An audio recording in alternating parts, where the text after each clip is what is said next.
ভাই, আপনাদের আশেপাশে যে 2024 সালে এইচএসসি বেসে যে শিক্ষার্থীগুলো আছে, যে বেচারা বাচ্চাগুলো আছে, তাদের একটু খোঁজ খবর নেন, তাদের একটু যত্ন নেন, তাদেরকে একটু ভালো মন্দ কিছু খাওয়ান, কারণ তাদের হাতে কিন্তু আর বেশি সময় নাই।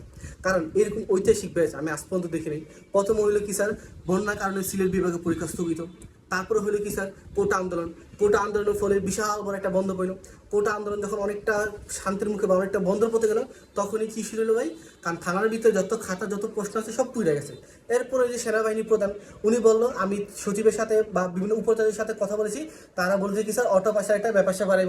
এরপরে রুটিন রুটিন আসলো, মানে যে 6টা পরীক্ষা আছে সেই 6টা পরীক্ষা উপরে রুটিন। এর পরের দিন রাতে, কয়েকদিন পরের দিন রাতে শুনি কি ভাই, এই রুটিন বাদ নতুন একটা রুটিন আইব বা অটো পাসের একটা সিদ্ধান্ত হইব। আজকে বলবেন 2টা বন্ধ হয়ে গেছে, আজকে একটা অটো পাস আইব, অটো পাস সবাই অনেকে তো খুশি, অনেকে ঈদ মানায় ফেলছে।